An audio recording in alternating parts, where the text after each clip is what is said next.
ఏడాదికో వైవిధ్యం, ఏకదంతుని రూప నేపథ్యం, 70 అడుగుల ఎత్తైన ఖైరతాబాద్ మహాగణపతి విశేషాలు.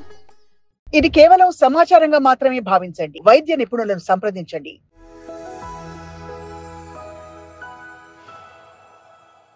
గ్యాస్ ఉండాలా ఉండకూడదా? గ్యాస్ ఫార్మేషన్ అనేది కార్బన్ డైఆక్సైడ్ డైజెషన్ లో అదొక భాగం.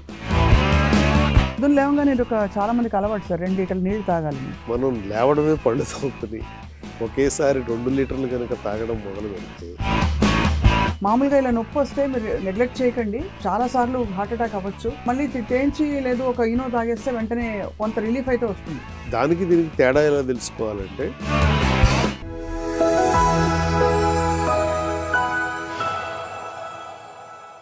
Hello and welcome to Sakshi life. వ్యాధులు రోజు రోజుకి బాగా పెరిగిపోతున్నాయి, కానీ ఒక మౌలిక సూత్రం మాత్రం ఇంకా కొనసాగుతుంది. అదేమిటంటే ఆహారపు అలవాట్లు, మన జీర్ణ వ్యవస్థ ఎలా ఉంది దాన్ని బట్టే మన ఆరోగ్యం ఉంటుందని చెప్పి ఇవాళ అనేక అంశాలపై మనం మాట్లాడుతున్నాం. చాలా గొప్ప అవకాశం. We have with us doctor Y Krishnamohan garu from Care Banjara Hills. వారు డిపార్ట్మెంట్ ఆఫ్ సర్జికల్ గ్యాస్ట్రోఎంట్రాలజీకి క్లినికల్ డైరెక్టర్ హెడ్గా ఉన్నారు. And robotic, laparoscopic and GI సర్జన్గా చాలా సుప్రసిద్ధులు. బేరియాట్రిక్ సర్జరీలో దక్షిణ భారతదేశంలో మొట్టమొదటి సర్జరీ చేసిన వైద్యులు వారే. సో వారితో మాట్లాడడం చాలా గొప్ప అవకాశం ఇవాళ. సార్ నమస్కారం. Thank you so much for coming to Sakshi life. Sir first of all simple ప్రాబ్లంతో మొదలు పెడదాం. గ్యాస్ ఫార్మేషన్ ఎందుకు జరుగుతుంది? గ్యాస్ ఉంటే మంచిది, మీ బ్యాక్టీరియా చాలా బాగా పనిచేస్తున్నాయని ఇప్పుడు మళ్ళీ ఇంకో కొత్త థియరీ ఏదో గూగుల్లో చూసాం సార్. సో గ్యాస్ ఉండాలా ఉండకూడదా గ్యాస్ ఫార్మేషన్ అనేది? అసలు గ్యాస్ అంటే ఏంటి? Carbon dioxide. బేసికలీ లోపలికి మనం ఏ పదార్థం తిన్నా కూడా అవి లోపలికి వెళ్ళిన తర్వాత ఫర్మెంట్ అవుతాయి బేసికలీ. సో కార్బన్ డైఆక్సైడ్ డైజెషన్లో అదొక భాగం. గ్యాస్ లేకుండా ఉండడం అనేది అసలు జరిగే ప్రక్రియ కాదు అది ఎవరికి కూడా. హైడ్రోక్లోరిక్ యాసిడ్ రావాల్సిందే, డైజెస్ట్ చేయాల్సిందే, కార్బన్ డైఆక్సైడ్ రిలీజ్ అవ్వాల్సిందే. ఇది న్యాచురల్గా మనకి జరిగే జీర్ణ క్రియ ఇది. అయితే ఇది ఎక్కువైపోవడం వల్ల ఎక్కువగా గ్యాస్ రావడం అంటే ఏంటి? బెల్చింగ్ అంటే తేన్పులు రావడం, లేదా బ్లోటింగ్ కడుపు ఉబ్బరంగా ఉండడం, లేదా షోల్డర్ పెయిన్. గ్యాస్ వల్ల shoulder pain, chest pain, backache, ఇవన్నీ అంటే పెయిన్ అబ్డామెన్తో పాటుగా వెనక నొప్పి రావచ్చు, షోల్డర్స్లో పెయిన్ రావచ్చు. ఇవన్నీ ఎందుకు వస్తాయంటే గ్యాస్ట్రోపెరిసిస్ అనే ఒక కండిషన్ ఉంది. ఈ గ్యాస్ట్రోపెరిసిస్ అనేది మామూలుగా మనం వైటమిన్స్ తగ్గినప్పుడు, పర్టికులర్గా vitamin D, vitamin B9, vitamin B12, ఈ 3 కూడా చాలా ఇంపార్టెంట్. వీటితో పాటుగా కాల్షియం, మెగ్నీషియం, జింక్, ఇవి కూడా చాలా ఇంపార్టెంట్ మెటబాలిజంకి. Of course apart from other hormones, enzymes, ఇవన్నీ కావాలి. బట్ మనందరిలో కూడా వయసు వస్తున్న కొద్దీ వీటి అబ్జార్ప్షన్ తగ్గుతుంది. వీటి అబ్జార్ప్షన్ పెరగాలి అంటే వాటర్ కావాలి. చాలామంది మంచి ఫుడ్ తీసుకుంటారు, ఫ్రెష్ ఫుడ్, ఫ్రెష్గా ఉండేది, నీళ్లు తాగరు. అవును. వాటర్ తాగకపోతే మీరు తిన్న ఆహారంలో ఈ వైటమిన్స్ కూడా సరిగా అబ్జార్బ్ కావు. అవును. సో ఆ కన్సిస్టెన్సీ ఖైమ్ అంటాం దీన్ని. డైజెస్ట్ అయిపోయినటువంటి పదార్థాన్ని ఖైమ్ అంటాం. ఈ ఖైమ్ కన్సిస్టెన్సీ కరెక్ట్గా రాదు. సో 3 లీటర్ల నీళ్ళు అందరూ తాగాలి రోజుకి. ఎందుకు తాగాలి? మన బాడీలో 5.5 లీటర్ల బ్లడ్ ఉంటుంది. 5.5 to 6 లీటర్స్ మ్యాక్స్. మనందరం కూడా యూరిన్లో, మోషన్లో, స్వెట్లో, బ్రెత్లో ఒక 3 లీటర్స్ బయటికి పోతుంది. సో మనం అది రీఫిల్ చేసుకోవాలి. ఆ 3 లీటర్లు అంటే ఉదయం లేచిన దగ్గర నుంచి రాత్రి పడుకునేలోపు.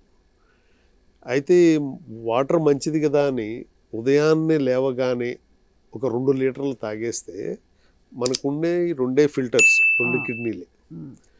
సో ఈ కిడ్నీస్ ఫిల్టర్ చేయకపోయి ఏం చేస్తుందంటే బాడీ ఒకేసారి అబ్జార్బ్ చేసుకోలేదు. ఎందుకంటే బ్లడ్ వాల్యూమ్ పెరుగుతుంది. అంత మనకున్నది ఒకటే మోటార్, హార్ట్, అది హ్యాండిల్ చేయలేదు. దానికి ఒక సర్టెన్ వాల్యూమ్ మాత్రమే చేయగలదు. ఎప్పుడైతే మనం ఎక్కువ తీసుకుంటామో ఈ వాటర్ అనేది మంచిది కదా అని చెప్పి వెంటనే యూరినల్స్కి వెళ్ళాల్సిన పరిస్థితి ఏర్పడుతుంది. సో ఇలా ప్రతిసారి తాగినప్పుడల్లా 1/2 లీటరు లేదా లీటరు తాగేస్తూ ఉంటే over a period of time చాలామంది 30 లీటర్ తీసేసుకుంటామని ప్రతిసారి నేను 5-6 లీటర్లు తాగుతాను రోజుకని చెప్తుంటాను. పొద్దున్న లేవగానే చాలా మందికి అలవాటు సార్ 2 లీటర్లు నీళ్లు తాగాలని పరగడుపున. ఒకప్పుడు ఇది ఆయుర్వేదంలో చాలా ప్రసిద్ధమైనటువంటి సూత్రం ఇది. ఎందుకనంటే పొద్దున్నే 3ంటికి లేచేవారు. రాజులైతే కత్తి యుద్ధాలు కర్ర యుద్ధాలు చేసేవారు. అదే మామూలుగా రైతులైతే పొలాలకు వెళ్ళేవారు. So they use to do lot of exercise. Even ఆడవాళ్ళు కూడా ఇల్లు ఉదయాన్నే 3 నుంచే చక్కబెట్టడం మొదలు పెట్టేవారు. చాలా వర్క్ ఉండేది, అందరికి ఎక్సర్సైజ్ ఉండేది. సో స్వెట్ వచ్చేది. సో 6-7 కల్లా వాళ్ళు విపరీతంగా స్వెట్ వచ్చేసి ఇటువంటి కార్యక్రమాలు చేసేవారు. అందుకనే ఇది తాగమన్నారు. ఇక్కడ మనం లేవడమే పళ్ళు తోముకొని ఒకేసారి 2 లీటర్లు కనుక తాగడం మొదలు పెడితే వెంటనే యూరిన్కి వెళ్ళాల్సిన అవసరం ఏర్పడుతుంది. సో దాంతో వాల్యుబుల్ వైటమిన్స్ మినరల్స్ కూడా అప్పుడుదాకా కష్టపడి తిని అబ్జార్బ్ అయిన వైటమిన్స్ మినరల్స్ కూడా పోతాయి. అవును. సో దాంతో సాయంకాలం అయ్యేటప్పటికి మీరు చూడండి, ఎవరైతే ఇలా ఎక్కువ నీళ్లు తాగుతున్నారో సాయంకాలానికి నీరసం వస్తుంది.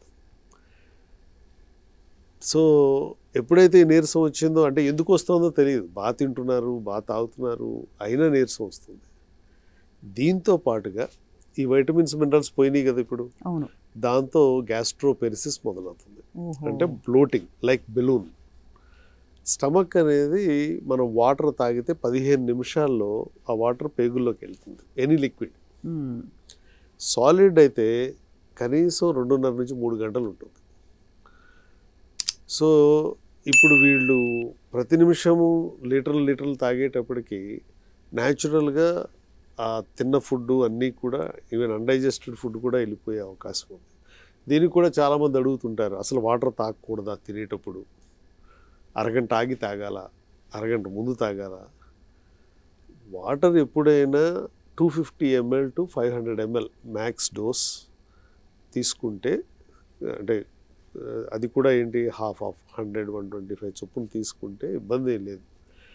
ఎందుకంటే ఒకేసారి హెవీగా తిని మళ్ళీ విపరీతంగా వాటర్ తాగితే న్యాచురల్గా అన్డైజెస్టెడ్ ఫుడ్లో కిందకి పోతుంది. అంతేగాని వాటర్ ఒక అరగంట ఆగి తాగుతాను అనే కాన్సెప్ట్ ఏం అక్కర్లేదు. అరగంట ఆగి తాగినా ముందు తాగినా డైజెషన్ అనేది సమపాళల్లో, బ్రెయిన్ మనందరికంటే ఇంటెలిజెంట్, అది ఎలా వాడుకోవాలో వాటర్ని అలా వాడుకుంటుంది. సో ఎప్పుడు తాగినా కూడా 250 to 500 ml ఇస్ మ్యాక్స్, అంతకంటే తాగకూడదు. మళ్ళీ గ్యాప్ ఇచ్చి మళ్ళీ తాగొచ్చు. అండ్ ఇక్కడ వాటర్ అంటే ఉత్త వాటర్ మాత్రమే, ఇందులో మామూలు వాటర్, టీలు, కొబ్బరి నో బొండాలు కూడా కాఫీ, రావు. నో టీ, నో కొబ్బరి బొండం, నో బటర్ మిల్క్, నథింగ్. ఇవన్నీ లెక్కకు రావు మనం మీరు అంటున్న లెక్క ప్రకారం. అయితే అలా 3 లీటర్లు అంటే దాదాపు ఈ పెద్ద గ్లాసులతో ఒక 10 గ్లాసులు 12 గ్లాసులు తాగాలి ఈజీలీ. సో అయితే వయసు బాగా వచ్చిన వాళ్ళు ఇలా తాగకూడదు 3 లీటర్లు, వాళ్ళకి 2 లీటర్లే. అవును. ఎందుకని, వాళ్ళు ఎక్కువ తాగితే సాల్ట్స్ అన్ని పోతాయి, సాల్ట్స్ పోతాయి, సోడియం తగ్గుతుంది, కన్ఫ్యూజన్ వస్తుంది, కింద కూడా పడిపోయే ప్రమాదం ఉంది. సో వాళ్ళు 2 లీటర్ల కంటే ఎక్కువ తాగకూడదు. సో ఈ గ్యాస్ట్రోపెరిసిస్ని కనుక మనం అవాయిడ్ చేసుకోగలిగితే బ్లోటింగ్ అనేది రాదు. అంటే స్టమక్ అలా స్టిల్ అయిపోతుందో, అంటే ఒక బెలూన్ కనుక ఉబ్బితే ఎలా ఉంటుందో అలా అయిపోతుంది. అందుకని కొంచెం తినగానే నాకు కడుపు ఉబ్బరంగా ఉంటుందండి అని చెప్తారు. లేదా మరికొందరు తేనుపులు బాగా వచ్చేస్తున్నాయని చెప్తారు.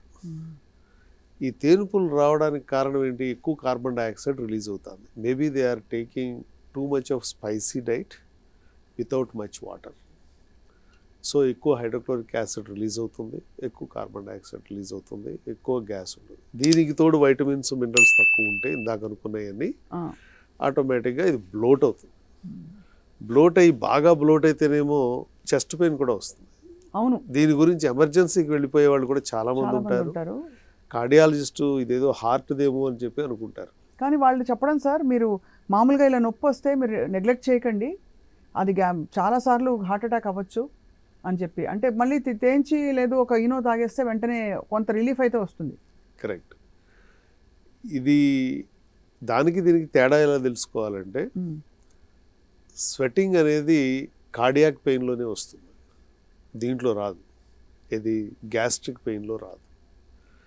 అట్లాగే బ్రీతింగ్ డిఫికల్టీ కార్డియాక్ పెయిన్లో ఉంటుంది, గ్యాస్ట్రిక్ పెయిన్లో ఉండదు. మామూలుగానే శ్వాస అది అన్నీ బాగానే ఉంటాయి, ఒక పెయిన్ ఒకటే ఉంటుంది, బట్ అది రేడియేట్ అవుతుంది చెస్ట్ మజిల్కి. ఎందుకనంటే ఇది బాగా బెలూన్ లాగా బ్లోట్ అయిపోయింది కనుక స్టమక్, అక్కడ డయాఫ్రమ్కి టచ్ అవ్వగానే అక్కడ ఫ్రెనిక్ నర్వ్ ఇన్నర్వేషన్ వల్ల దే ఫీల్, కొందరేమో లెఫ్ట్ షోల్డర్ అని. కానీ గ్యాస్ట్రిక్ పెయిన్ ఎప్పుడూ కూడా ఈ ముంజేతి దాటదు, అంటే మోచేయి దాటదు. వేరే హార్ట్ పెయిన్ అనేది కంప్లీట్గా వస్తుంది, వేళదాకా లాగుతున్నట్టు ఉంటుంది. సో అంటే ఇవన్నీ నేర్చుకుని వాళ్ళని పరిశీలించమని కాదు, బట్ కంగారు పడక్కర్లేదు. అండ్ నియరెస్ట్ డాక్టర్ని మీట్ అయితే ఎవరైనా కూడా వాళ్ళు చెప్పగలుగుతారు. సో బేసికల్గా ఫుడ్ టైంకి తింటాం, మనకి గ్యాస్ అనే ప్రాబ్లం అసలు లైఫ్లో రాకూడదు అంటే 4 ఉన్నాయి. ఒకటి ఇందాక ఇప్పుడు దాకా చెప్పుకున్నట్టుగా water content, 2 timing of food. Cortisol అనేటువంటిది మనకి మెటబాలిక్ హార్మోన్, ఇది సూర్యుడితో పాటు పనిచేస్తుంది మనందరికీ. సూర్యోదయం తర్వాత 2-2.5 గంటలు బాడీలో ఉంటుంది, మళ్ళీ మధ్యాహ్నం 12 గంటల తర్వాత 2-2.5 గంటలు ఉంటుంది, మళ్ళీ సూర్యాస్తమయం తర్వాత 4 గంటలకి కంప్లీట్గా పోతుంది, అంటే 10ంటికి పోతుంది, బట్ ఒక 2-2.5 గంటలు యాక్టివ్గా ఉంటుంది. సో దాన్ని గౌరవించాలి మనం, దాంతోపాటే నడవాలి. సూర్యుడి టైమింగ్స్ మార్చలేం కనుక we have to follow this circadian rhythm 100%. ఎందుకంటే బ్రెయిన్ అప్పుడు యాక్టివేట్ అవుతుంది. ఈ కార్టిసాల్ ఎందుకు రిలీజ్ చేస్తుందంటే, now I'm ready to take food, all enzymes, hormones, everything is ready now. ఈ టైంలో నిద్ర లేవని వాళ్ళు కొందరు, అసలు బ్రేక్ఫాస్ట్ అనవసరం అనేవాళ్ళు కొందరు, నేను జస్ట్ కాఫీ తాగి లంచ్కి వెళ్ళిపోతానని వాళ్ళు కొందరు. ఇవన్నీ కూడా గ్యాస్ట్రిక్ ప్రాబ్లం క్రియేట్ చేయడానికి దోహదపడతాయి. So timing is very important. Food. Third one is sleep. మనందరికీ కూడా కార్టిసాల్ ఎప్పుడైతే డౌన్ అయిపోతుందో 10 గంటలకి మెలటోనిన్ ప్రొడ్యూస్ అవుతుంది. Melatonin is the sleep hormone. ఈ మెలటోనిన్ ప్రొడ్యూస్ అవ్వాలంటే ప్రశాంతంగా ఉండాలి, చీకటి అంటే వెలుతురు ఉండకూడదు. బేసికలీ సెల్ ఫోన్లు ఉండకూడదు, టీవీ మొబైల్ ఉండకూడదు, యాక్టివ్గా మైండ్ పనిచేయకూడదు. అందుకని ప్రశాంతంగా పడుకుంటే ఆటోమేటిక్గా కార్టిసాల్ పోతుంది, మెలటోనిన్ వస్తుంది, నిద్ర వచ్చేస్తుంది.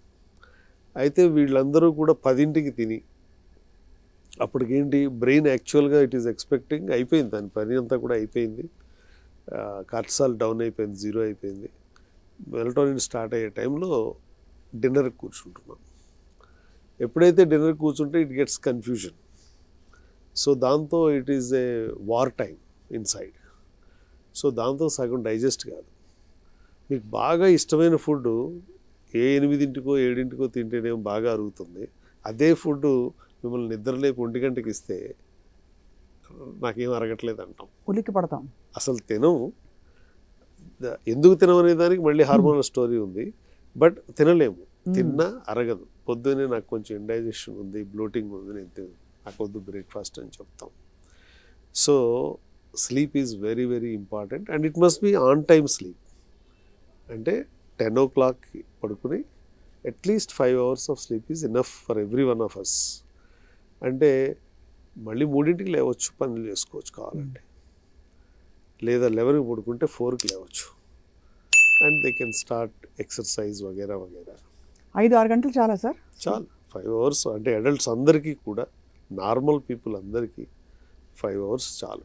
అదే 8 గంటలు అక్కర్లేదంటారు సార్? 8 గంటలు బేబీస్కి. Babies. If anybody considers themselves as baby, yes, 8 hours. Right.